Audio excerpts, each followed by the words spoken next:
ಏನು ಮಾಡಬೇಕಾಗಿತ್ತ ಅಥವಾ ಬೇಡ? ಇಲ್ಲ, ಈಗ ಸರ್ಕಾರನೇ ಕ್ರಮ ತಗೋಬೇಕಾಗಿತ್ತು. ಮುಖ್ಯಮಂತ್ರಿಗಳು ಅದೇ ಭಾಗದವ್ರು ಅದಾರ, ಕಾವೇರಿ ತಟದವರೇ ಅದಾರ. ಮತ್ತೊಂದು ಗಟ್ಟಿಯಾದಂಥ ನಿರ್ಣಯ ತೊಗೋಬೇಕಾಗಿತ್ತು. ಯಾವುದಕ್ಕೂ ಗಟ್ಟಿಯಾದ ನಿರ್ಣಯ ತೊಗೋತಾರೆ. ಯಾರೇ 10 ರೂಪಾಯಿ ಲಂಚ ತಿಂದರೆ ಅವ್ರನ್ನ ಒಳಗೆ ಹಾಕ್ತೀನಿ, ನಾನು ಹಿಡಿದು ಹೇಳ್ತೀನಿ, ಏನೇನೋ ಡೈಲಾಗ್ ಹೊಡಿತಿರ್ತಾರೆ. ಮೊದಲೆಲ್ಲ ಭಾಳ ಡೈಲಾಗ್ ಹೊಡಿತಿದ್ರು ಅವರು, ಕಾವೇರಿಗೆ ಏನಾರ ಆದ್ರೆ ನಾ ಹಂಗೆ ಹಿಂಗೆ ಅಂತೇಳಿ.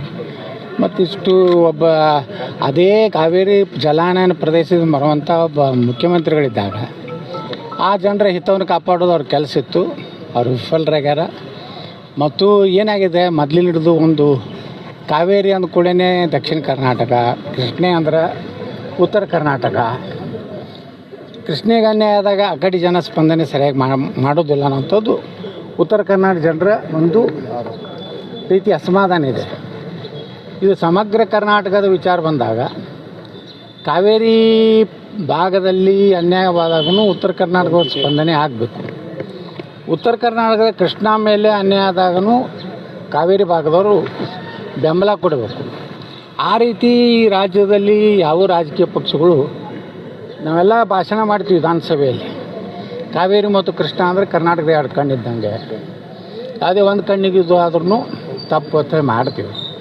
ಆದರೆ ಆ ಭಾವನೆ ಜನರಲ್ಲಿ ತರುವಂಥ ಕೆಲಸ ರಾಜಕೀಯ ಪಕ್ಷಗಳು ಮಾಡಿಲ್ಲ. ಈ ರಕ್ಷಣಾ ವೇದಿಕೆಗಳಂತರೂ ತುಟಿ ಪಿಟಕ್ಕನ್ನಲ್ಲ. BJP ಇದ್ದಾಗ ಕರ್ನಾಟಕ ರಕ್ಷಣಾ ವೇದಿಕೆಯವರು ಎಷ್ಟು ಜಿಗಿದಾಡ್ತಿದ್ರು, ಟಣ ಟಣ ಜಿಗಿದಾಡ್ತಿದ್ರು.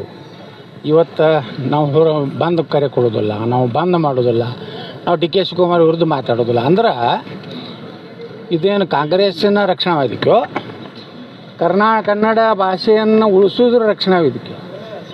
ಇವತ್ತು ಅವ್ರು ಯಾವುದೂ ಸಕ್ರಿಯವಾಗಿ ಅಲ್ಲಿ ಪಾಲ್ಗೊಳ್ತಿಲ್ಲ. ಇಲ್ಲ, ಅವ್ರು ಬೆಂಬಲನೇ ಕೊಟ್ಟಿಲ್ಲ ಸರ್. ಅದೇ ಬೆಂಬಲನೇ, ಅದೇ ನಾ ಕೇಳ್ತೀನಿ, ಯಾಕೆ ಕೊಡಲಿಲ್ಲ ಬೆಂಬಲ? ಇದು ಈ ಕನ್ನಡ ಈ ಕಡೆ ಉತ್ತರ ಕರ್ನಾಟಕದ ರಕ್ಷಣಾ ವೇದಿಕೆಯವರು ಕೇಳಬೇಕು ಅವ್ರ ಅಧ್ಯಕ್ಷಗೆ, ಯಾಕೆ ಕೊಡೋದಿಲ್ಲ, ಕಾವೇರಿ ಕೊಡೋದಿಲ್ಲ, ಕೃಷ್ಣೆಗೆ ಕೊಡೋದಿಲ್ಲ, ಅಥವಾ DK ಶಿವಕುಮಾರ್ ಸರ್ಕಾರ ಇರೋದ್ರಿಂದ ಇದಕ್ಕೆ ಬೆಂಬಲ ಇಲ್ಲೋ? ಹೀಗೆ ಇವತ್ತು ನೋಡ್ರಿ, ಒಬ್ಬ ಸಚಿವ ನಮ್ಮ ದಲಿತ ಬಂಧುಗಳ ಬಗ್ಗೆ ಅಪಮಾನಕಾರಿಯಾಗಿ ಅವಹೇಳನಕಾರಿಯಾಗಿ ಮಾತನಾಡಿದ್ದಾನೆ.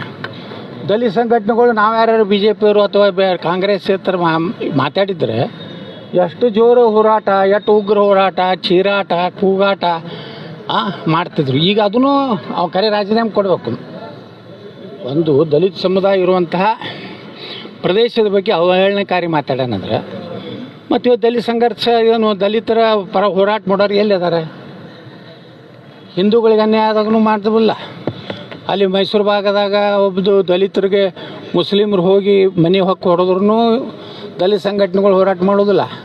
ಅಂದರೆ ಇವರು ಕರ್ನಾಟಕದ ಹಿತ ಕಾಪಾಡೋರಲ್ಲತ್ತು ಇವೆಲ್ಲ 2-3 ಹೋರಾಟ ನೋಡಿದ್ರೆ ಅನಿಸ್ತದೆ.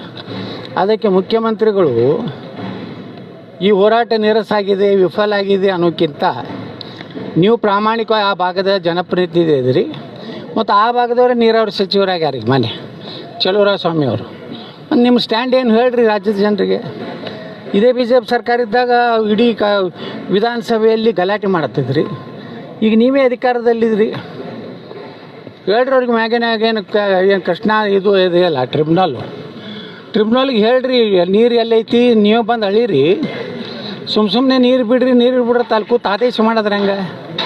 ವಾಸ್ತವಿಕವಾಗಿ ಆ ಒಂದು ಪ್ರದೇಶಕ್ಕೆ ಬರಬೇಕು. ಸರಿಯಾಗಿ ಮಾಡಲಾರ್ದಕ್ಕೆ ಈ ರೀತಿ ಎಲ್ಲ ವಸೂಲಿ ಹಚ್ಚಿದ ವಕೀಲರಿ, ಮೆರಿಟ್ ಮ್ಯಾಗ ವಕೀಲರು ಕೊಡಬೇಕು. ತಮಿಳ್ನಾಡದವ್ರು ನೋಡ್ರಿ ಎಂತಿಂಥ ವಕೀಲರು ಕೊಡ್ತಾರವ್ರು.